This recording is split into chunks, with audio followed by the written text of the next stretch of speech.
আল্লাহ আল্লাহ আল্লাহ বড়, এক আল্লাহর ইবাদত করো, 3 ফরজে গোসল করো, 4 ফরজে ওযু করো, 6 সিফতে বয়ান শোনো, 7 দুজক ভয়ঙ্কর, 8 বেহেশত সোনার ঘর, আসার আগে আজরাইল, চইলা যাও কাকরাইল, আর করিও না বঙ্গি, চইলা যাও টঙ্গি। জোরে জোরে বলেন ঠিক না বেঠিক? মুসলমান আমার নাম, তাবলিগ আমার কাম, ইসলাম আমার গাড়ি, জান্নাতে হবে আমাদের বাড়ি। জোরে বলেন ঠিক না বেঠিক? কারা কারা জান্নাতে যাইতে চান হাত তুলতে হবে না, সবাই চান তো ইনশাল্লাহ? জান্নাতে যাইতে চান, মুখে বলা সহজ কিন্তু কাজ করা কঠিন। ফুসমাসে দিন আসছে, 1 ওয়াক্ত নামাজও পড়ে নাই, এমন আল্লাহর বান্দা তালাশ করলে পাওয়া যাবে কিনা? এমন লোক আজকে মাহফিল শুনতে আসবে, এশারের নামাজ পড়ে নাই, আবার নিয়ত করে আসবে আখিরি মুনাজাত লইয়া বাড়িতে যাইয়ুম, কিন্তু সকালবেলা ফজরের নামাজ পড়তাম না। জোরে বলেন ঠিক না বেঠিক? এমন মুসলমানের অভাব আসেনি? না না, শত শত মুসলমান এরকম আছে, নামে মুসলমান, কামের ভিতরে নাই। মুসলমানই প্রকাশ পায় কুরবানি ঈদ আসলে, ঠিক না বেঠিক? সমাজের গোষ্ঠী নিয়ে দৌড়াদৌড়ি, কে কোন সমাজও আছে, আমরা সমাজও হ্যাঁ নাই, হেরে ধাক্কা দিয়ে বার কর, হেই বেমেনি করছে, অমুকরে ডুহা, তুমুকরে বার কর। কুরবানি ঈদ ছাড়া মুসলমানের সারা বছর খবর থাকে না, ঠিক না বেঠিক? আরে ভাইয়েরা আমার, বন্ধুরা আমার, আল্লাহর পয়গম্বর আমাদের নবী, তার বিবিরা হলো আমাদের মা, তার বিবি হলো আমাদের মা। কে বলছে বলেন? আল্লাহ বলছেন কোরআনে, নবীদের মা, নবীর স্ত্রীরা হলো উম্মতের জন্য মা। সর্বপ্রথম তিনি বিবাহ করছিলেন বিবি খাদিজাতুল কুবরা রাদিয়াল্লাহু তাআলা আনহা। জোরে জোরে বলেন ঠিক না বেঠিক? ভাইয়ের আমার, বন্ধুরা আমার, মনোযোগ দিয়ে কথা শুনবেন, ঘটনাটা মনে পড়ে গেছে। আল্লাহর পয়গম্বরের স্ত্রী, আল্লাহ নবীর স্ত্রী 11 জনের ভিতরে সর্বপ্রথম বিবাহ করছিল খাদিজাতুল কুবরা। তিনি একজন সম্ভ্রান্ত বংশের পরিবারের সন্তান, তিনি একজন ভদ্র মহিলা ছিলেন, একজন নামাজি মহিলা ছিলেন, পর্দাশীল মহিলা ছিলেন, দিনদার মহিলা ছিলেন। ইসলামের জন্য সমস্ত সম্পত্তি ব্যয় করেছেন বিবি খাদিজাতুল কুবরা রাদিয়াল্লাহু তাআলা আনহা। নবীর কাছে বিবাহ করার আগে, নবীর কাছে বিবাহ বসার আগে আরো 2টা বিবাহ তার হয়েছিল। জুড়ে বলেন ঠিক না বেঠিক? একটা বিবাহ হয়েছিল, ওই লোকটার নাম হইল, ওই লোকটার নাম হইল ইবনে ইবনে ইবনে ইবনে ওই লোকটার নাম আবি জুরারা। আবি জুরারা নামে ওই লোকটার কাছে বিবাহ হয়েছিল, প্রথম বিবাহ। প্রথম বিবাহ হওয়ার পর ইবনে আলা বিন সুরারার কাছে, জুরারার কাছে বিবাহ হয়, 2টা সন্তান হয়েছিল। 2 বছর সংসার হওয়ার পর একটা ছেলে হয়েছে আর একটা মাইয়া হয়েছে। ঘটনা ভালো করে শুনবেন, না হয় কিচ্ছু বলতে পারবেন না। একজন মায়ের কথা বলছি, উম্মতের মা, নবীদের স্ত্রী, নবীর স্ত্রী, অন্য কোনো পুরুষের সাথে বিবাহ বৈধ ছিল না, কারণ মারে বিবাহ করা যায় না। নবীর স্ত্রী আমাদের জন্য সকলের মা। জুড়ে বলেন ঠিক না বেঠিক? আম্মা জান খাদিজাতুল কুবরা প্রথমে বিবাহ হয়েছে, 2 বছর সংসার করছে, তারপরে 2টা সন্তান হয়েছে, একটা ছেলে হয়েছে আর একটা মাইয়া হয়েছে। মাইয়ার ছেলে হওয়ার পর 2 বছর অতিবাহিত হওয়ার পর প্রথম স্বামী মারা গেছে। ইন্না লিল্লাহি ওয়া ইন্না ইলাইহি রাজিউন। তারপরে দ্বিতীয় বিবাহ হয়েছে আতিক ইবনে আয়াদের কাছে। আতিক ইবনে আয়াদের কাছে 1 বছর সংসার করছে, একটা সন্তান হয়েছে। তারপরে ওই অবস্থায়ও 1 বছর সংসার করার পরে আবার আতিক ইবনে আয়াদও মারা গেছে। ইন্না লিল্লাহি ওয়া ইন্না ইলাইহি রাজিউন। 2 জন স্বামী বিদায়। কয়জন? আমার কথা বুঝেন না? আপনাদের কি কষ্ট লাগতেছে? কষ্ট লাগলে আমি বক্তা ডাকিয়ে নেবো, দিব আরেকজন, কোনো সমস্যা নাই।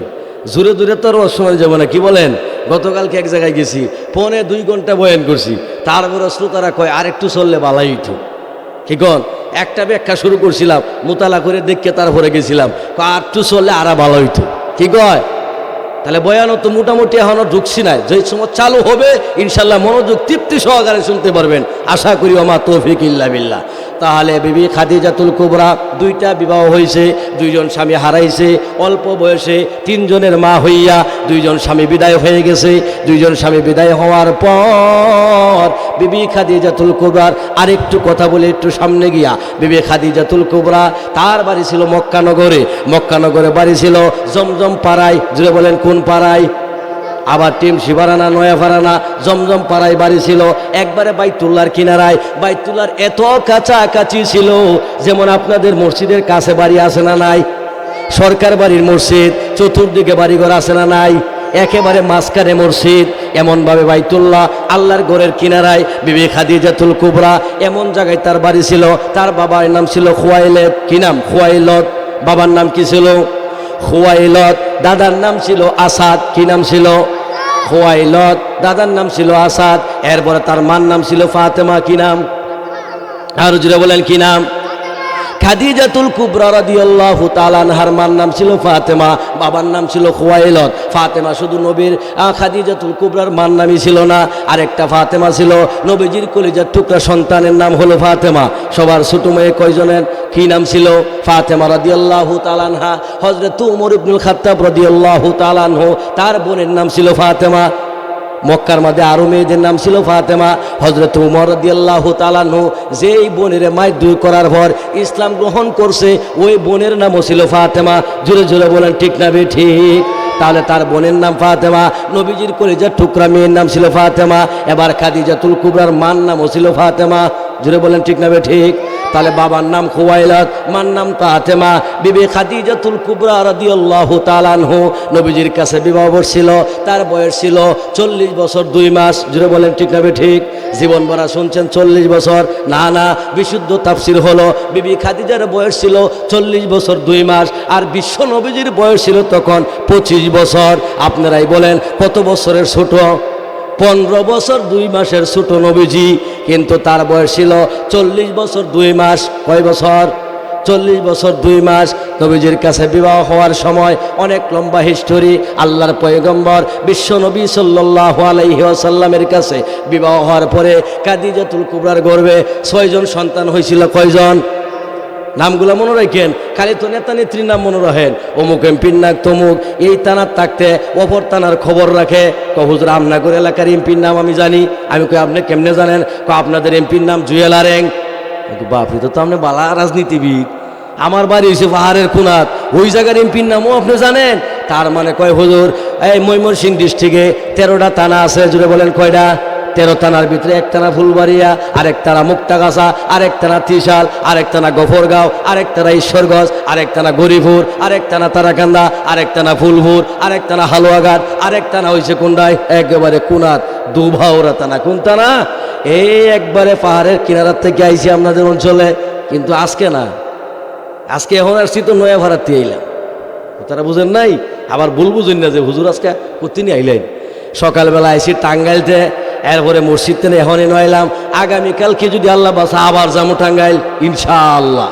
তাহলে ময়মনসিংহ ডিস্ট্রিক্টের খবর আপনার কাছে আছে, সব এমপির নাম জানেন, কিন্তু আল্লাহর পয়গম্বরের কয়জন সাহাবীর নাম আপনি বলতে পারবেন?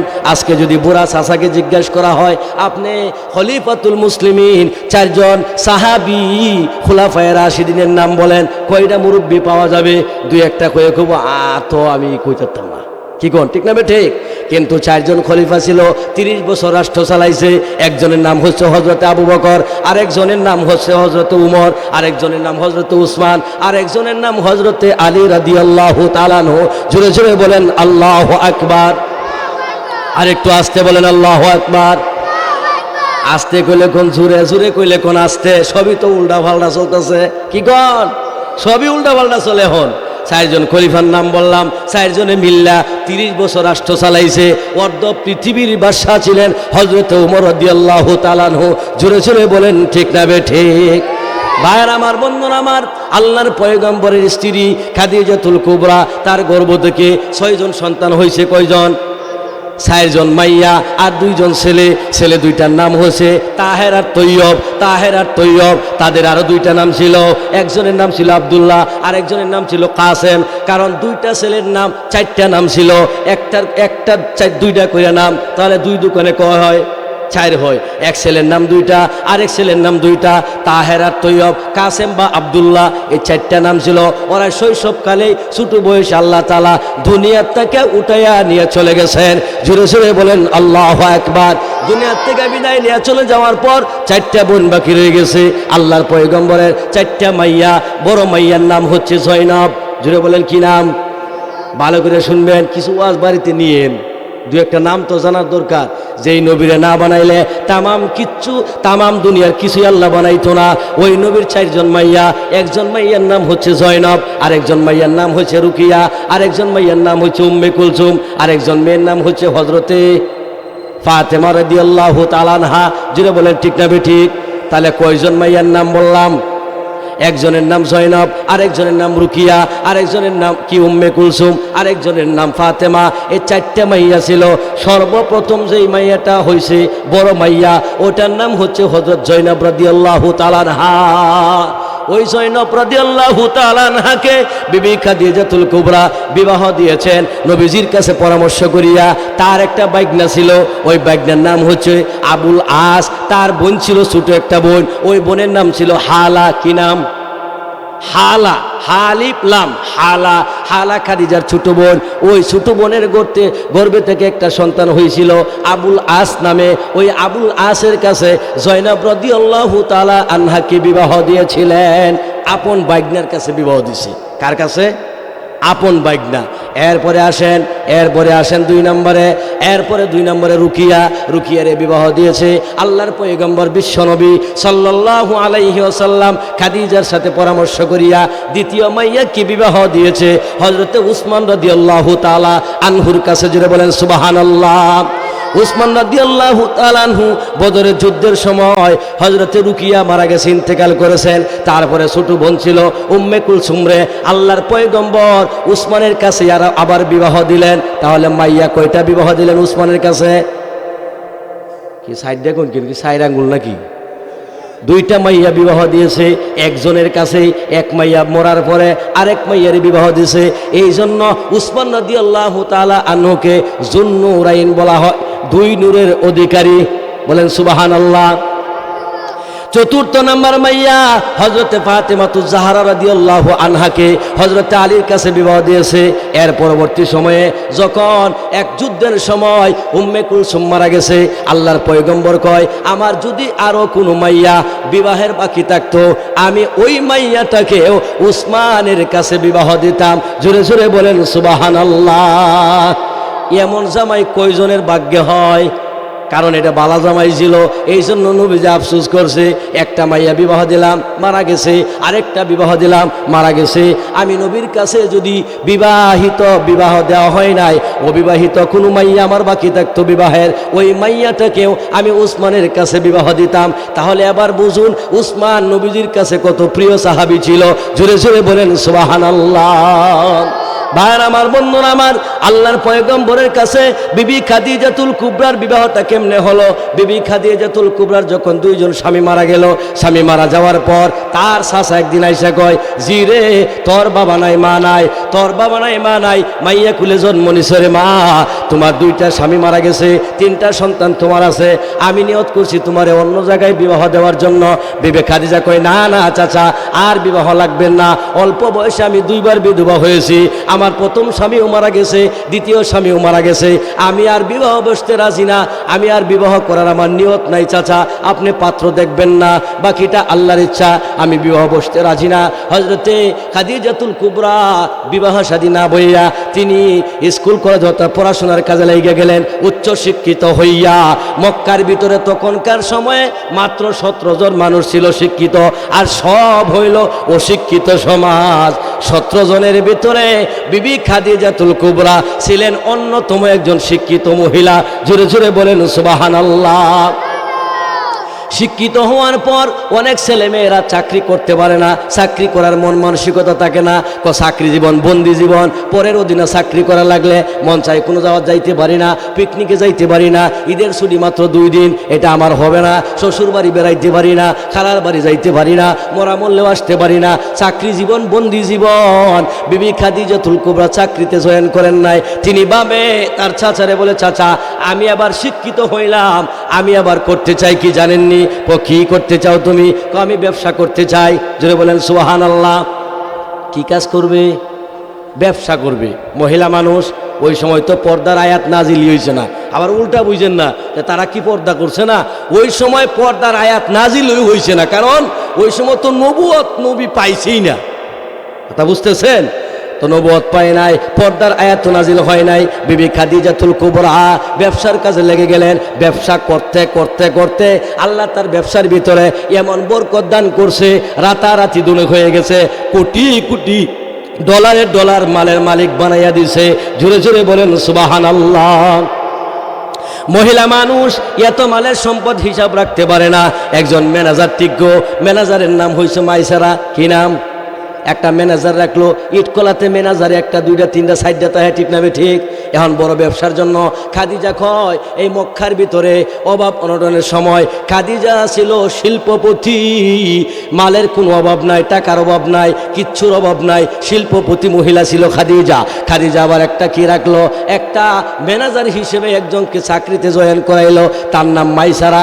মাইসারার দায়িত্ব বুঝাইয়া দিল, তুমি আমার মালের হিসাব রাখবা।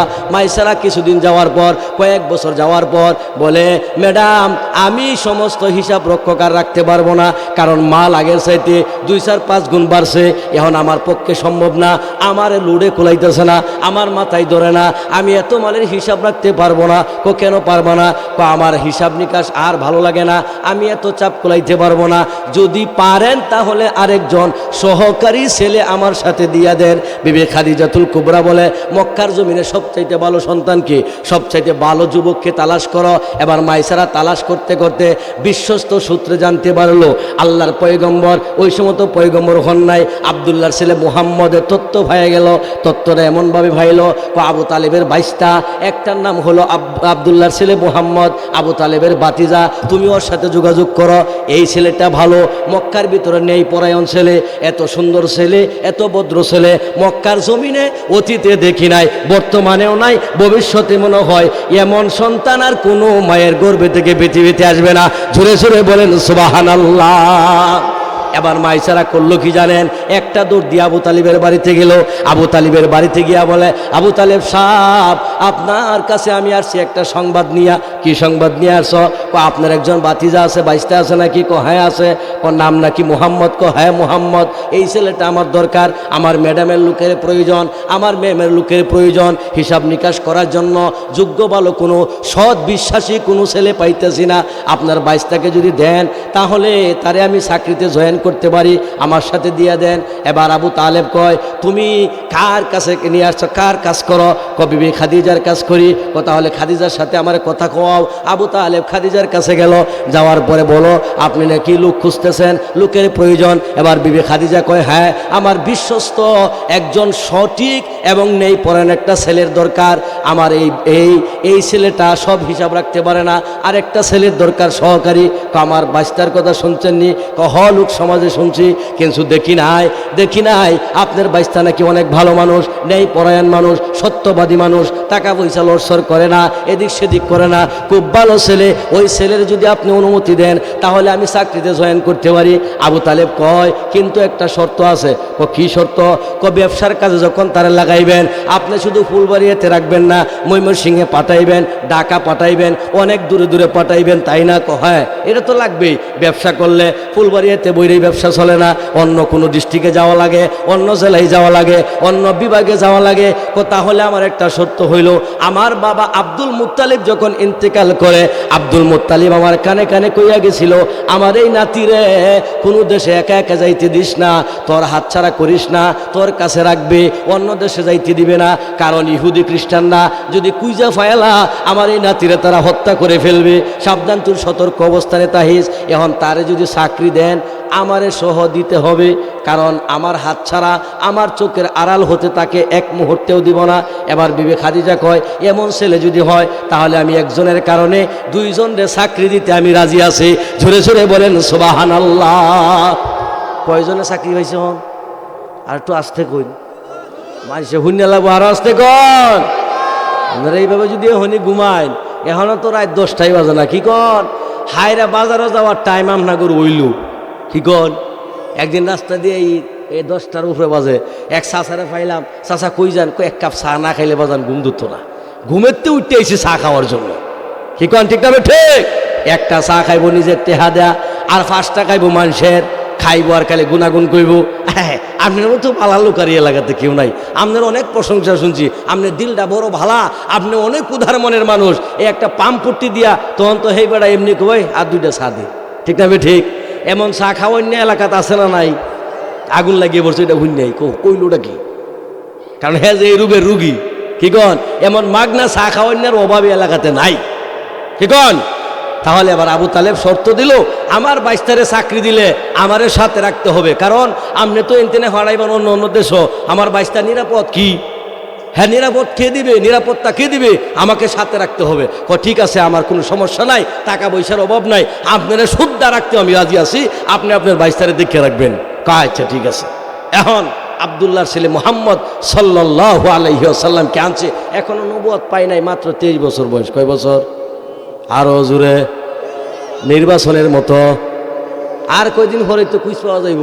কেউ দান লইয়া ধরবো, কেউ দাড়ি ফাল্লা লইয়া ধরবো, কেউ রিক্সা, কেউ লাঙ্গল, নানান রকম মার্কা লইয়া ছুটাছুটি শুরু করবো। 7 দূর পর্যন্ত ভাই তিনি তো মন থাকতো না, দোহানো হয়ে করবো, ভাই আমি তোমার কথা শুনিয়াই দেওয়া শীতের কাপড়টি ফালাইয়া তুই আমি আইয়া বলছি, ঠিক না বে ঠিক? এখন এমনভাবে উপস্থাপনা করছে, নেতাই কয় আচ্ছা ঠিক আছে, তুমি একটা কাজ করো, এই দোকান তো একটা 7 দূর লইয়ে দিয়েছে, এখন তো 7 দূর কিনে দিছে, অহনক এইবারে শীত আর হের হাত ছাড়তাম না, কারণ 7 দূর কিনে দিছে, হ্যাঁ তাহলে হের হাঁসটা আমি সারি কেমনে, ঠিক না বে ঠিক? এরম লোক আছে না নাই? নেতাই সালা তার কর্মীরে এই যে মাল দিয়া কি দিয়া আর মুড়ি ভত্তা দিলে তার কোনো কথাই নাই। ভাই আমি বিকালে ভাত খাইছি না, তুমি মুড়া ভত্তার দাওয়াত দিছো তো, এখানে ভাত খাইছি না আজকে। মুড়ির উপরে খুব মায়ের চলছে, তাও হাতি মার্কা মুড়ি। কোন মুরগি মুড়ি? মিষ্টি মার্কা মুড়ি না, হাতি মার্কা মুড়ি। এক দোকানদার হেদিনকা নামাইতেছে, হোমানে বস্তা। আমি কি ব্যাপার ভাই? হুজুর জানেন না 12 তারিখ নির্বাচন, মায়ের তো চলবো মুড়ির উপরে বেশি, এই জন্য আগে বাগেই রাখতেছি। আল্লাহু আকবার। হ্যাঁ মুড়ির বস্তা আগে ঠেবা ফেলতেছে। তো মুহতারাম হাজরিন, দুইজনের চাকরি হয়ে গেল। এখন আব্দুল্লাহ ছেলে মুহাম্মদ সাল্লাল্লাহু আলাইহি সাল্লাম ওনার কাছে আসলেন। ছায়া দেখিয়া মনে করেন চেহারার প্রতি তার যে মাধুর্যতা, চেহারা মায়াবী একটা চেহারা, এমন সুন্দর চেহারা তো আর কেউ দেখে নাই, কি বলেন ঠিক না বে ঠিক? একেবারে মনে করেন যার সাথে তুলনা করার বস্তুই পৃথিবীতে নাই। যদি বলেন সুবহানাল্লাহ। নবীজির চেহারা কেমন ছিল সবই জানেন আপনারা। আন্দাগুন্দা ঘরেও যদি ঢুকতেন, তাহলে মা আয়েশা সিদ্দিকা বলেন, গভীর রজনীতে অন্ধকার রাত্রেও যদি আল্লাহর পয়গম্বর ঘরে ঢুকতো, এমন আলো হইতো, আমি আয়েশা একটা সুই নিয়া সুইয়ের ফাঁসার সেদারা কেরম তাহে অত্যানি বড় তাহে কইটাতে 2টা বাঁশ দুহানি যাইব নাকি? সুই তো দিনের বেলায় আপনি একটা সুতা দিলে লাগাইতে পারবেন না, 4-5 বার গুতায় হরে কোন ধূর যা তো হালাইয়া, এটা আমি দুহাইতেই পারতাম না। আল্লাহর পয়গম্বর ঘরে ঢুকলে আমি ওই সুইয়ের সেদা দিয়া ছিদ্র দিয়া সুতা ঢুকাইতেও আমার কষ্ট হতো না, এত পরিষ্কার আলু আমার ঘরে দিত। জুড়ে বলেন সুবহানাল্লাহ। তো কি এর সূর্যের আলু আর চাঁদের আলু সব ফেল। জুড়ে বলেন সুবহানাল্লাহ। কোন নবীর চেহারা? আমাদের নবী না অন্য কোন উম্মতের নবী? তিনি হলেন আমাদের নবী। জুড়ে বলেন সুবহানাল্লাহ। এমন নবী পেয়েছেন যেই নবীর উম্মত হওয়ার জন্য আগেকার আম্বিয়া কেরাম নবীরা বলতো, আল্লাহ আমারে যদি নবী না বানাইয়া মুহাম্মদ সাল্লাল্লাহু আলাইহি সাল্লামের উম্মত বানাইয়াও ফাড়াইতা, তেও জীবনটা ধন্য হইতো। জুড়ে বলেন সুবহানাল্লাহ। আর আমি কয়দিন দরখাস্ত করছি নবীর উম্মত হওয়ার লাগিয়া? হুজুর আমি তো করছি না, আমার বাপ দাদা 14 পুরুষ মনে দরখাস্ত করে নাই। বিনা দরখাস্তে আল্লাহ আখেরি নবীর উম্মত বানাইছে। জুড়ে জুড়ে বলেন সুবহানাল্লাহ। আরেকবার বলেন আলহামদুলিল্লাহ। এতবার সুবহানাল্লাহ আলহামদুলিল্লাহ সস্তা পাইছেন। শীতের দিন মালফাট টুলফাট দিয়ে আইছি, একবারে নিয়ত করে আইছিলাম, একটা রাও করতাম না। কারণ আপনি যে ভাব শুরু করছেন, আমার মালফাট আর তো মুহ থাকতেছে না, কারণ কোতান ভরে ভরে সুবহানাল্লাহ আলহামদুলিল্লাহ কইলে আর কি মালফাট রাউন যাইব? কি কন মালফাট খুলে আইলানি? এটা এমনভাবে পরিবেশ তৈরি করছে, নিচের দা না হয় 1 ফুট খেরি বিছাইছে, আপনার বাড়ির জাজিমের সাইতে আরো তুলতুলা। কি কোন ঠিক না বেঠিক? চতুর্দিকে বেষ্টন করা, তুফান চাললেও বাতাস ঢুকতো না, ঠিক না বেঠিক? তারপরেও যদি না আইন তাহলে আর কি করা যাবে? আর যদি হচ্ছিমের বন্ধ বৈদ্যবাড়ির বিশাল বন্ধের ভিতরে শুধু একটা স্টেজ করিয়া কালী মনে করেন লাল নীল বাতি জ্বালাইয়া শুধু খালি বলতো, ভাই সবাই চলে আসেন, হই হই কাণ্ড রই রই ব্যাপার, তাহলে মনে হয় সব মানুষ কে তা ভালাইয়া থেকে সব বৈদ্যবাড়ির মাঠে যাইতো। যদি বলেন ঠিক না বেঠিক? ভুল কইলাম না সত্য কথা কইলাম? হেন সামিয়ানা লাগতো না, সামিয়ানার কি দরকার, শীতায় আয়ো কুয়াশায় আয়ো, একটা রাইতি তো, ঠিক না ঠিক? বুড়াও যাইতো, ফুলাও যাইতো, আবার মাঝে মাঝে দু একটা ফাঁকে ফুঁকে মৌলবিও যাইতো, ঠিক না ঠিক? আবার সব মৌলবীর এক পাল্লাত মা হইনা যে কি করুন না যে ব্যাক মোল্লার এক পাল্লা তুলে মা হইন না যে পাঞ্জাবি আর টুপি হইলে মৌলবী হওয়া যায় না, কি কন, ঠিক না ঠিক? আমার নিয়ে যদি মনে করেন বড় হুজুর লাগে মাফেন, আবার বড় হুজুরের সাথে আমার নিয়ে মাফেন, তাহলে হইব আমি কি হক সাহেবের মতো ওইটারছি, তার সাথে আবার মাপ দিবেন, আমি শুধু কাটু হুজুর মনে করেন আলহামদুলিল্লাহ এইবার করলে আরেকবার জায়গা, ঠিক না ঠিক? আর তাদের মতো বড় বড় মুহাক্কিক আলেম, তাদের ওজন, তাদের পাল্লার ওজন তো অনেক বেশি হবে, কি কন, ঠিক না ঠিক? তাহলে আজকের এই মাহফিল এই আপনাদের এলাকার জন্য একটা নিয়ামত। আগামীকালকে যদি আপনি 1,05,000 টাকা দেওয়া দিন, তারপরেও কি ফারুক ভাইরে আবার মাহফিল কালকে করবে? কেউ হুরুমিয়া ভাগল হয়েছেন, কালকে মাহফিল করছে, আবার এক সপ্তাহ পরে আবার মাহফিল, কি কো আমি স্টেজে টিয়া একটা দেন, যতই দেন 50,000 টাকা দিলে আবার মাহফিল করলে মানুষ আসবো, ঠিক না ঠিক? টেহা দেয় কি মাহফিল হয়? এক বছর পরে একটা শোভা পায় যে মসজিদের উদ্যোগে, মাদ্রাসার উদ্যোগে একটা মাহফিল করা। এখন মনে করেন অনেকেই বলে হুজুর মাহফিলও তো মানুষ হয় না, মাহফিলও মানুষ হয় না তো কি হয়? এই মানুষ না এগুলা? আমি কই এত মানুষ দাম না করুন কি? এত মানুষের দরকার আছে? বাপের ছেলে হইলো 7টা, একটা বাহরে ভাত খাওয়া না, এমন ছেলে দরকার আছে? আপনারা কি কই এমন ছেলে হুজুর আমারও সাইন নাকি? 7টা ছেলে হয়েছে, বেশি ফুতে বাপ দলিত দর, বাহের কপালে ভাত নাই। আরেক বেটার ছেলে একটা, মাসে বেতন পায় 30,000, বাড়িতে মাসে ভাড়া 40,000, এমন ছেলে হইলে একটাই যথেষ্ট, ঠিক না বেঠিক? অনেকে বলে হুজুর আমার ছেলে 10,000 টাকা বেতন পায়, বাড়িতে 12,000 টাকা ভাড়া, যা কামা তার থেকে বেশি দেওয়ার চেষ্টা করে, এমন কপাইলা ছেলে সবার ঘরে কি হয়? আরেকজনে কয় হুজুর আর খৈল যে মাসটা গেলে 20,000 টাকা লয়, আমারে 2,000 টাকা উপহারও দেয় না, ঠিক না বেঠি? আমি বোরকা বাজারে কাঁপে কাঁপে যাই, শরীর ঠান্ডা, একটা শীতের কাপড় নাই, জুতা ডিসিরে গেছে, বালা কোনো খাবার দাবার আনতারি না, বছর যায় 1 কেজি গরুর গোশত আমার কপালে জুটে না, ঠিক না বেঠি? এমন সন্তান আছে না নাই? আর জুড়ে বলেন আছে না নাই? বলতেছিলাম আল্লাহর পয়গম্বরের বিবি খাদিজাতুল কুবরার হিস্টোরি, মানে ইতিহাস, যে হুজুর ইতিহাস শুনলে লাভ কি? ইতিহাস তো এটা রাজা বাদশার ইতিহাস কইতেছি না, এটা এমন একটা ইতিহাস যেই ইতিহাসটা শুনলেও যদি চোখের পানি এক ফোঁটা ছাড়তে পারেন, আজকের এই মাহফিল সাক্ষী আল্লাহ তাআলা এক ফোঁটা চোখের পানির বিনিময়ে আপনার জীবনের সমস্ত সগীরা গুনাহ মাফ করে দিবে। আল্লাহ যদি মাফ করে দেয় তাহলে বৈদ্যবাড়ির মানুষ মনে হয় আন্দোলন করবো যে তুমি সরকার বাড়ির মানুষ মাফ করে দিছো কে? এটা কি আন্দোলন করতে পারবো? আল্লাহ মাফ করলে পৃথিবীর কোনো এমন কোনো শক্তি নাই যেই শক্তি আল্লাহর বিরুদ্ধে কি করব, আন্দোলন করব। অমুক এলাকার মানুষে মাফ করলা কে, আমরারে মাফ করলা না কেন, কেউ কথা বলার শক্তি থাকবে না। এমনকি ওলি আল্লাহ গাউস কুতুব আল্লাহর পয়গম্বররা পর্যন্ত চুপ থাকবে। এমন কঠিন ভয়াবহ একটা সময় আসবে, যেই ভয়াবহ সময় মানুষ উলঙ্গ থাকবে, শরীরে যে কাপড় নাই এটাও টের পাইবে না। এবার বুঝুন তাহলে কোন অবস্থায় মানুষ পড়বে, মাথাটা গরম হয়ে যাবে, এমনভাবে মাথার মগজগুলি বাতের মতো টকবক করতে থাকবে, উতলাইতে থাকবে। কঠিন জমানা, কঠিন সময় আপনার আমার পাড়ি দিতে হবে কি হবে না? হবে না? ওই সময় সামনে আসতেছে রে ভাই। আল্লাহর পয়গম্বরের বিবি খাদিজাতুল কুবরার কথা বলতেছিলাম। দুইজন যে চাকরি দিল, চাকরি দেওয়ার পর এবার বিবি খাদিজা কয়, এই মাইসারা তোরে আমি একটা কাজ দেব, ওরে তোর সহযোগিতা রাখবে, তারে তুই দীক্ষা রাখবে, কারণ এটা সাধারণ ছেলে নয়। ওই চেহারার ভিতরে মায়াবী মায়াবী চেহারা দেখা যায়, ওর কুকরা চুল, ওর দাঁতটিবালা দেখা যায়, নাকটাবালা, কানবালা। কারণ কি জানেননি? যারে না বানাইলে আল্লাহ তামাম দুনিয়ার কিচ্ছু বানাইতো না।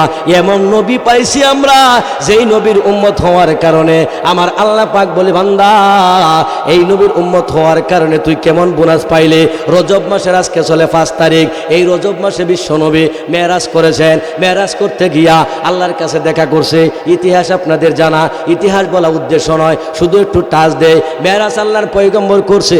মেরাজ করতে গিয়া আল্লাহর পয়গম্বরের কাছে আল্লাহ তাআলা 5টা ওয়াক্ত নামাজ দিয়ে দিছে। আবার কানে কানে জানায় দিছে, হাবিব আপনার উম্মতকে বলবেন 5 ওয়াক্ত নামাজ যদি সঠিকভাবে আদায় করে গো, আমি আল্লাহ 10 ওয়াক্ত না 20 ওয়াক্ত না 5 10 50 ওয়াক্ত নামাজের সওয়াব আপনার উম্মতের আমল নামায় লিখে দিব। আর একটু আস্তে কোন সুবহানাল্লাহ। ভাইয়ের আমার, বন্ধুরা আমার, সুবহানাল্লাহ কইলেও লাভ, এটার ফজিলত আপনারা জানেন। আলহামদুলিল্লাহ কইলেও লাভ, তাও আপনারা জানেন। এই জন্য আমি বলি নাই, আলহামদুলিল্লাহ শব্দের ভিতরে 8টা হরফ আছে। আল্লাহ তাআলা বলেন, যে আল্লাহর বান্দা, যে আমার বান্দা একবার আলহামদুলিল্লাহ বলবে। খাদিজাতুল কুবরা রাদিয়াল্লাহু আনহা বলেন, তাহলে এই মাইসারা তোরে আমি একটা দায়িত্ব দিব। দায়িত্ব কোনটা? ব্যবসার জন্য মালামাল নিয়ে যাইতে হবে। তোমার কোন দেশে মালামাল নিয়ে যাইবা? একই বাগানের খেজুর, একই বাগানের খেজুর, একই মালিকের খেজুর। এক বাগান থেকে খেজুর ফারলো, মন কি মন খেজুর ফারলো।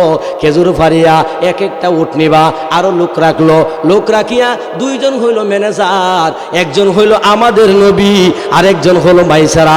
2জন হইল লিডার, 2জন পরিচালক, আরো 38 জন।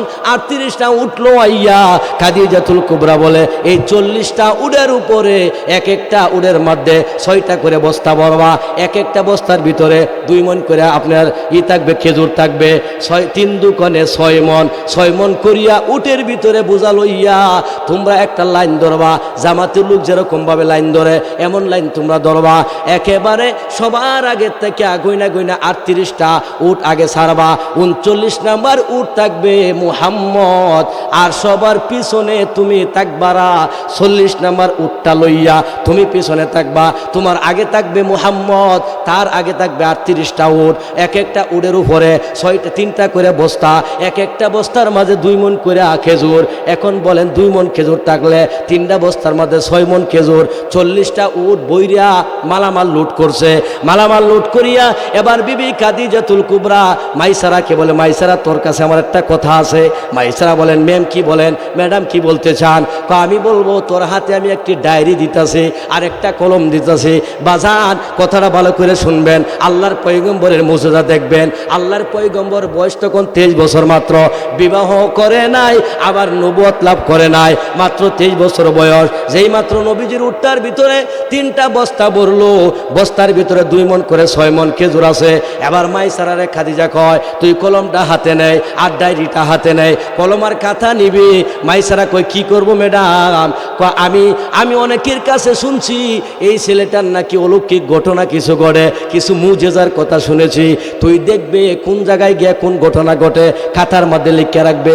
কোন জায়গায় গিয়া, কোন টাইমে গিয়া, কোন সময়ে গিয়া, কোন জায়গাটার ভিতরে ঘটনা ঘটে, তুই পিছনে পিছনে থাকবে আর তুই কলম দিয়া খাতার ভিতরে নোট করবি। তুই পিছনে পিছনে তাইকা তোর এই কাজটা দিলাম, এরপরে তুই খাতাটা আমার দেখাইবি, সব কিন্তু লিখে রাখবে। মাইসারা কই, ঠিক আছে ম্যাডাম, আমি সব ঘটনা লিখে রাখবো। এবার মাইসারা বর্ণনা করে, আমি যখন 40টা উট নিয়ে রওনা করলাম, একবার মিশরে যাবে, সিরিয়াতে যাবে। মক্কা থেকে সিরিয়াতে রওনা করলো। সিরিয়াতে যাওয়ার সময় প্রতিমধ্যে রাস্তায় পড়লো একটা পাহাড়। ওই পাহাড় 2 সাইডে আপনার রাস্তা আছে, এক মাঝখান দিয়ে আর একটা রাস্তা আছে। এই সাইডে পাহাড়, ওই সাইডে পাহাড়। পাহাড়ের মধ্যে বড় বড় পাথর আছে, আপনার এলাকার মতো বালু না, মাটি না, পাহাড়ে বড় বড় পাথর। ওই পাথরগুলি দেখতেছে মাইসারা, পিছনে দাঁড়াইয়া দাঁড়াইয়া উটের উপরে বৈশা বৈশা দেখতেছে। আল্লাহর পয়গম্বর যখন মুহাম্মদ, আব্দুল্লাহর ছেলে মুহাম্মদ, মাইসারাও কিন্তু তারে আসলে চিনে না। হ্যাঁ, কি নবী হবে কিনা তাও জানে না, শুধু জানে আব্দুল্লাহর ছেলে মুহাম্মদ। আব্দুল্লাহ মারা গেছে, আবু তালেবের বাইস্তা, আবু তালেবের বাতিজা, এই সম্পর্কটা সে জানে। মাইসারা পিছনে পিছনে বৈশা দেখে, যেই মাত্র 38টা উট অতিবাহিত হয়ে গেছে, ক্রস করে চলে গেছে পাহাড়। যেই মাত্র আল্লাহর পয়গম্বরের উটটা পাহাড়ের ভিতরে ঢুকছে, পাহাড়ের পাথরগুলি নুইয়া নুইয়া নবীজির কাছে সালাম জানায়, আসসালাতু আসসালামু আলাইকা ইয়া রাসূলুল্লাহ, ইয়া নবী সালাম আলাইকা, ইয়া হাবিব সালাম আলাইকা। এই শব্দটা মাইসারার কানে আসলো। মাইসারা ঘটনা তাড়াতাড়ি ডায়েরিতে লিখলো, অমুক জায়গায় গিয়া পাহাড়ের ভিতরে গেলাম, তারপরে পাহাড়ের পাথরগুলি আল্লাহর এই বান্দাকে, আল্লাহর এই বান্দারে আব্দুল্লাহর ছেলে মুহাম্মদ রে সালাম জানাইছে, আব্দুল্লাহর ছেলে মুহাম্মদ রে সালাম জানাইছে। এই ঘটনা কাতার মধ্যে লিপিবদ্ধ করলো। মাইসারা কই, সামনের দিকে আগাইতে লাগলাম। আগাইতে আগাইতে একটা বিশাল বড় জংলা পড়লো। জংলা চতুর্দিকে গাছপালা আছে, মাঝখান দিয়ে ছোট একটা পাহাড়ের মতো রাস্তা, চিকন একটা রাস্তা। ওই রাস্তা দিয়ে যখন ঢুকলাম, আগের উটটি ছইলা গেল। যেই মাত্র আব্দুল্লাহর ছেলে মুহাম্মদের উটটা ঢুকলো, আমি তাকায়া দেখলাম জংলার গাছগুলি মাথা নোয়া নোয়া নবীর সালাম দে, ইয়া নবী সালাম সালাম আলাইকা ইয়া হাবিব সালাম আলাইকা আসসালাতু আসসালামু আলাইকা ইয়া রাসূলুল্লাহ আসসালাতু আসসালামু আলাইকা ইয়া হাবিবাল্লাহ। ওই গাছগুলি নোয়া নোয়া যেই মাত্র আমি দেখলাম আমার শরীরে লোম দাঁড়াইয়া পড়ছে। হাই হাই, এমন ছেলে আর আমি দেখতে পাই নাই। আমি এই ঘটনা খাতার মধ্যে লিখলাম, আমি দেরি করলাম না, এই ঘটনাও লিখলাম। এরপরে সামনে আগাইলাম, আগানোর পর মরুভূমির মাঝখান দিয়া যখন যায়, যেখানে গাছপালা নাই, কিচ্ছু নাই, রৌদ্রের তাপ প্রখর হয়ে গেছে। মরুভূমির বালুগুলি এমনভাবে উত্তপ্ত গরম হয়ে রয়েছে, যেই মরুভূমির বালুটি এমন গরম হয়েছে, শুকনা মরিচ ডাললে বাজা হয়ে যাবে, বাদাম দিলে, কাঁচা বাদাম দিলে বাজা হয়ে যাবে। সময় কি শেষ নাকি? আল্লাহ সুবহানাল্লাহ। আমার তো কুল্লু নাফসিন যায়কাতুল মাউত, আমার তো আজরাইল ইয়ে পড়ছে পড়া, মানে হেই আজরাইল না, ওয়াজের আজরাইল আর কি। কথা বুঝেন নাই? টাইম শেষ মানে কি শেষ? এই জায়গা সাইডে যাওয়া লাগবো, মাত্র আছে 10 মিনিট, তাহলে আমি তো ওই জায়গা পর্যন্ত যাইতে পারবো না মনে হয়। তারপরে 10 মিনিটে দেখি কোন তরি নেওয়া যা। আপনাদের কষ্ট হয়েছে না? ইনশাল্লাহ কষ্ট হইতেছে। কার কার হাত তুলেন তো দেখি। হ্যাঁ, ও হাত তুলতে বসেন আবার। হ্যাঁ, কষ্ট লাগতেছে, কার হাতও তুলতেছে, আর বাড়ানিও লাগবে। কি কন, ঠিক না? ঠিক। তাহলে জি, আপনি কিছু বলেন না তো আবার? আপনি আমার সিঙ্গে দিলে দুটো ভরে মেঘের একটা খণ্ড আয়া ছায়া দিতে লাগলো। জোরে জোরে বলেন সুবহানাল্লাহ। এবার মাইসারা কলমটা হাতে নিয়ে ওই ডায়েরি, খাদিজাতুল কুবরা যেই ডায়েরি দিল, ওই ডায়েরিতে লিখলো আব্দুল্লাহর ছেলে মোহাম্মদ মরুভূমি যাওয়ার পর তারে মেঘের খণ্ড ছায়া দিল, মেঘের খণ্ড ছায়া দিল, আর সবার শরীরে রৌদ্র লাগলো, কিন্তু আব্দুল্লাহর ছেলে মোহাম্মদের উপরে এমনভাবে ছায়া দিল, ওই ছায়ার ভিতরে আমিও ছিলাম। এত শীতল আরাম, মনে হয় যেন গরমের দিন ফ্রিজের পানি খাইলে যত ঠান্ডা লাগে, এত আরামদায়ক জায়গা দিয়ে আমি গেলাম, আমি টেরও পাইলাম না মরুভূমির মধ্যে দিয়ে গেলাম নাকি ফ্রিজের ভিতর দিয়ে গেলাম। জুড়ে বলেন সুবহানাল্লাহ। ভাইয়ের আমার, বন্ধুরা আমার, 38 জন লোক পিছনে দেখাইয়া বলে, হে মাইসারা, আমাদের সাথে যে পানি ছিল, খাবার ছিল, সব শেষ। পানি পান করতে করতে বোতলগুলি খালি হয়ে গেছে, কলসি খালি হয়ে গেছে, মস্ক খালি হয়ে গেছে। তাড়াতাড়ি পানির ব্যবস্থা করো। কলজা যায় যায়, গলা ফুকাইছে, কলজা ফুকাইছে, তাড়াতাড়ি করো, পানির ব্যবস্থা করো, নচেত একটা কাকার সামনে যাইতাম না। যেই মাত্র বাকি 38 জন এই কথা চাপ দিল, মাইসারা কই, আল্লাহ ভাই, আমি কোথায় থেকে তোমাদেরকে পানি দাম? পানির ব্যবস্থা তো এই জায়গাত নাই, আমি পানি করতে নিয়ে দিব তোমাদেরকে? আমার কাছেও তো পানি নাই, আমি নিজেও তো পিপাসার, তো মরুভূমির প্রান্তরে গেলে এত উত্তপ্ত গরমের মাঝে পানির কি পিপাসা হয়? 36 মাসে রোজা যারা রাখছিলেন, সন্ধ্যার আগে গলার ভিতরে এক সিনায় পানি পর্যন্ত নাই। জুড়ে বলেন ঠিক না বে ঠিক? এই বছর রোজা পাইবেন শীতকালীন সময়ে, পানি পিপাসা লাগবে না, খিদাও কিছুটা কুচ পাইবেন, কারণ খাড়া দিনের ভিতরে পড়ছে। আপনার সেহরির সময় ঠান্ডা, তারাবি ভরবেন ঠান্ডা, ঠান্ডার সময় তারাবি ভরবেন, ঠান্ডার সময় সেহরি খাবেন, এমন সময়ে পড়ছে। এবার মাইসারা কয়, ভাইরা, আল্লাহর রাস্তে মাফ চাই, আমার কাছে পানি নাই, তোমাদেরকে আমি পানি কোন জায়গায় দেখে দিব। এবার তারা আলটিমেটাম দিল, যদি পানি না দেও সামনে যাইতাম না, সিরিয়ার বাজারে যাওয়ার আগে এই জায়গায় বয়ে ভরমু। এবার আব্দুল্লাহর ছেলে মোহাম্মদ কয়, তোমাদের কাছে কারো কোনো কিছু বোতলে অল্প কোনো পানি আছে কিনা? একজন ডাক দিয়া বলে, মোহাম্মদ, আমার কাছে এক ডিফা পানি আছে, বোতলের তলাত পড়ে রয়েছে, এটা আমি রাখছি গলা ভিজানোর জন্য, এটা আমার কাছে আছে। আব্দুল্লাহর ছেলে মোহাম্মদ সাল্লাল্লাহু আলাইহি ওয়াসাল্লাম বলে, ভাই, তোমার বোতলটা আমার কাছে দিয়ে দাও। না, এটা আমি এক ডিফা পানি রাখছি আমার কলজাটা ভিজানোর জন্য, আমার আপনারে দিলে তো আপনি খাইয়া ফেলবেন। না না, তোমার পানি খাইতাম না, তোমার বোতলটা আমার কাছে দাও।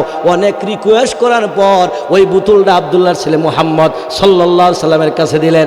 মুহাম্মদ সাল্লাল্লাহু আলাইহি সাল্লাম হাতে নিয়া ওই বোতলের তলার মধ্যে এক ডিফা পানি, একেবারে অল্প পানি, গলা ভিজানোর মতো পানি আছে। তাকায় দেখে কই, আল্লাহ, এই পানি দিয়া কেউ পানি পান করতে পারবে না, একজন নয় গলা ভিজবে, পিপাসা মিটাইতে পারবে না। আল্লাহর নাম লইয়া, আল্লাহর ইশারায় আল্লাহর পয়গম্বর বিশ্বনবী রাহমাতুল্লিল আলামিন বোতলটা কাট করে ডাইলা দেয়। একজন দাঁড়ায় কয়, হাই হাই, ডালতাছো কে? না না, শব্দ করিও না, শব্দ করিও না, চিন্তা করিও না, ভয় পাইও না, পানির ব্যবস্থা আমার আল্লাহ করবে। যেই পানি ডালতা শুরু করছে, এই যে পানি বোতলতে ভরা শুরু করছে, মুহাম্মদ সাল্লাল্লাহু আলাইহি সাল্লাম বলে, কার কি আছে তাড়াতাড়ি বুড়াও। মস্ক বুড়াইছে, কলসি বুড়াইছে, ডেকসি বাতিল সব বুড়াইছে। তার তারপরেও বোতলের পানি পড়া বন্ধ হয়েছে না। জোরে জোরে বলেন সুবহানাল্লাহ। কার হাত লাগছে বোতলে? এই কইতারে না, কার হাতের স্পর্শ লাগছে বোতলে? যারে না বানাইলে আল্লাহ কিছুই বানাইতো না, তার হাত যেই বোতলে লাগছে আমার আল্লাহ পাক বলে ওই বোতলের ভিতর থেকে আমি আল্লাহ জান্নাতের নহর তৈরি করে দিছি। একেবারে এমন পরিমাণ পানি বের হয়েছে, 40 জন মানুষ পানি পান করছে, তারপরেও পানি শেষ হয় নাই। জোরে জোরে বলেন সুবহানাল্লাহ। মাইসারা কিন্তু কলম নিয়ে রেডি, খাতার মধ্যে এই ঘটনাও লেখে, এই ঘটনা লেখলো, পানির ব্যবস্থা করলো। তারপরে অনেক লম্বা হিস্টোরি। সিরিয়ার বাজারে গায়, খোলা বাজার আছে না, খোলা বাজার মানে সাদ মানে গঠন নাই, বাইরে বইয়া খেজুর বেচা শুরু হয়েছে। এখন 40 জন 40 জায়গাত বইছে। তোমরা তো মনে হয় ওইছে আলু চোখো আমার কাছে, আমার তো খবরই নাই। আল্লাহু আকবার। না, এইটা ঠিক হইতো না, যেহেতু আইসা বলছে দূরের মেহমান মানিকগঞ্জ থেকে আইছে, তারপরে আমাদের প্রধান বক্তা আছে ইনশাআল্লাহ। আমি ওই জায়গায় যাইতে পারবো না, কম সময়ে তার এত লম্বা আলোচনা করা যায় না। মোহতারাম হাজিরিন, সিরিয়ার বাজারে গেছে যাওয়ার পরে কি ঘটনা ঘটছে এটা বইলেই শেষ করে দেয়। কি বলেন? সিরিয়ার বাজারে যাওয়ার পর এক একজন কয় মন কইরা খেজুর মনে আসেনি? 3 বস্তার মধ্যে 6 মন, তাহলে 6 মন করে 40 জন 40 জায়গাত বইছে, বাজার জমে গেছে, ধুমধাম ব্যবসা শুরু হয়েছে। কিন্তু ঘটনা হলো কি জানেন? ফুলবাড়িয়া বাজারে গেলে দেখবেন গুড়া মাছের উপরে দেশি মাছ আর আপনি পাঙ্গাস মাছ যাই হোক উপরে একটা বাতি লটকে এত দিনের বেলাও। এটার মানে কি জানেন? বাতির ফুকাসটা লাগলে বুঝবো যে টাটকা তাজা মাছটা লই বইছি। 3 দিনের পচা মাছও দেখা যা বালা, ঠিক না ঠিক? আবার কিছু কাপড়ের দোকানে দেখবেন কিছু বাতি লাগাইছে, আপনার 5 নম্বর কাপড়ও দেওয়া যাবো, কাপড়টা ঝিলমিল ঝিলমিল করতেছে। পরে অনেকে চালাক্কামি করে কয়ে রাত্রিবেলা কাপড় কিনিস না, এরা যে বাতি লাগায় এই বাতির মধ্যে জাদু আছে, কম দামি কাপড় বেশি দামি দেখা যা, দিনের বেলা যাইবে কাপড়টা গড়তে টান দেয় না, বাইরে দেখবে কাপড়টা বালানা মন্দ, ঠিক না ঠিক? ভুল কইলাম? বাতি মাছ হেরে দিনের বেলা বাতিতে দেখুন লাগে কে লাগি, ওরা নিয়ত হইলো একটা ফুকাস দিব বাতির থেকে গিয়া, ফুকাসটা দিব আপনার সাফিলা মাছ শিকশিক শিকশিক করতে থাকবো, আপনি দূর থেকে কি মজার মাছটা, টাটকা মাছটা লই আইছে গিয়া, হাই রে কত ভাই, 300 টাকা বেচছি হারা দিন, আপনি 50 টাকা কম দেন, দেন দিই 1 কেজি, ঠিক না ঠিক? কারণ মাঝেবেলা বাড়িতে লইয়া গেছে শাসি তো মুহের তেলা মাছ দেখলাম বালা মাছ, কি দেখছুন চোখ তো বাইর হয়ে গেছুন, বালা মাছ দেখছুন আপনি কেটা কইছে, যে কাটার আগে যে আড্ডি উড্ডি মানে আপনার কাটা মাটা সব ছেড়ে দিতেছে, কি মাছ আনছেন? হাই হাই রে দেখলাম শিকশিক করতেছে, আইনা দেহে ঘটনা। ঠিক এই ঘটনাটাই করছে, আল্লাহর পয়গম্বর 6 মন খেজুর লইয়া সামনে নামাইয়া বসছে, অন্য দিক দিয়ে তারাও বইছে, কাস্টমারকারী নবীজির সামনে আই, জুড়ে বলেন সুবহানাল্লাহ। কারণ কি জানেন? ওই কপালে নবুয়তির চিহ্ন আছে, নবুয়তের একটা বাতি আছে, ওই বাতি দিয়া খেজুরের উপরে ফুকাস মারছে, কাস্টমার হেন দেখালি ঘুরে ঘুরে কালিয়ে নয় ওই এই খেজুরের মান বালা, অথচ একই মালিকের একই বাগানের খেজুর, ঠিক না ঠিক? নবীজি 10 মিনিটেই 6 মন বেচা ক্লিয়ার। এখন সাথে আরেকজনকে কিউ তুমি কেমনি বেচাল্লা? তোমার দিয়ে নয় না ডালো, হ্যাঁ ডি ডালছে হেডিও বেচছে, কয় তোমার দিয়ে নয় না ডালো। তার সামনে যেগুলাই খেজুর ডালে বেচতে বেচতে সব বেচছে, বেচার পরে সবাই তো মনে একটা কৌতূহল জাগছে, ঘটনা কি? এক জায়গার থেকে খেজুর আনলাম, একই মালিকের একই বাগানের, কিন্তু ওর খেজুর 10 মিনিটে শেষ, আর আমরা ডিমান্ডের দামও কয় না। এখন শেষবেলা এই সিরিয়ার বাজার রোডন হয়ে গেছে, এইখানে একটা ছেলে আছে, যেই ছেলেটার ফোকাস ওই ছেলেটার চেহারার সাথে কারো চেহারার কোনো মিল নাই, এমন ছেলে আর জীবনে দেখি নাই। বাজারের মধ্যে একটা ওই হই হুল্লা শুরু হয়ে গেছে। এরপরে তাওরাতের পাদ্রি আইছে, তাওরাতের পাদ্রি আয়া কয় হাই হাই এর কথাই নাকি তাওরাতে পড়ছিলাম, একবার চেহারার দিকে তাকায় আরেকবার তাওরাত কিতাবে দেখে, ওর কেমন হবে, ওর চেহারা কেমন হবে, বিস্তারিত আলোচনা করার সময় নাই।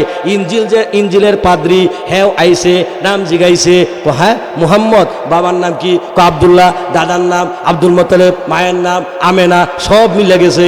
তাওরাত কিতাবে যা কয়, ইঞ্জিলে যা কয়, সব দিয়ে ছেলের ভিতরে আছে। তাড়াতাড়ি কই ছেলের মালিক কেডা?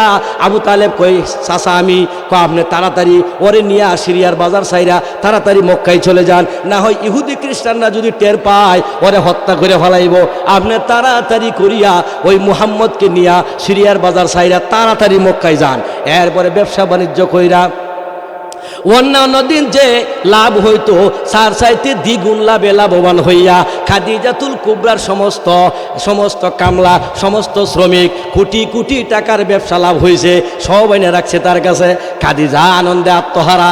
এরপরে ওই যে ডায়েরি, যেই ডায়েরি দেওয়া দিয়েছিল, ডায়েরিটা মাইসারা কয় ম্যাডাম নেন। ওই ডায়েরি খুললা দেখে, হাই হাই, ওই যে পাহাড়ের গুহা দেওয়া গেছিল, যে ঘটনা ঘটছে, মরুভূমির প্রান্তরে গেছে, ওই ঘটনা ঘটছে, সবগুলি উল্লেখ আছে। বিবি খাদিজার চোখ দিয়ে পানি পড়ে ওই ঘটনা শুনে, আর বলে সাধারণ কোনো পুরুষ নয়, এর কাছে বিবাহ বসতে পারলে জীবনটা ধন্য হয়ে যাবে। অনেক লম্বা হিস্টোরি বাজান। যেই নবীরে দেখিয়া মক্কার কাফেররা বিশ্বাস করতো এমনভাবে, কালমা না পড়লেও টাকা পয়সা জমা রাখতো, মাল সামানা জমা রাখতো। কারণ কি জানেননি, এই মক্কার জমিনে শ্রেষ্ঠ মায়ের শ্রেষ্ঠ সন্তান যিনি, ওই জমিনে তার মতো আর তুলনা দেওয়ার মতো সন্তানাদি আর মক্কার জমিনে ছিল না। পৃথিবী ধ্বংস হওয়ার আগ পর্যন্ত আর পৃথিবীতে আসবে না। জোরে জোরে বলেন ঠিক না বে ঠিক? সেই নবীজির সাফায়াত ছাড়া জান্নাতে যাইতে পারবেন না। কারা কারা নবীজির সাফায়াত নিয়ে জান্নাতে যাইতে চান, একটু হাতটা তুলে দেখান। নারে তাকবীর! আল্লাহ তুমি সকলকে নবীজির সাফায়াত নসিব করিও। সকলেই বলেন আল্লাহুম্মা আমিন। আমিন। ওয়া আখির দাওয়ানা আনিল হামদুলিল্লাহি রাব্বিল আলামিন। আসসালামু আলাইকুম ওয়া রাহমাতুল্লাহি ওয়া বারাকাতুহু।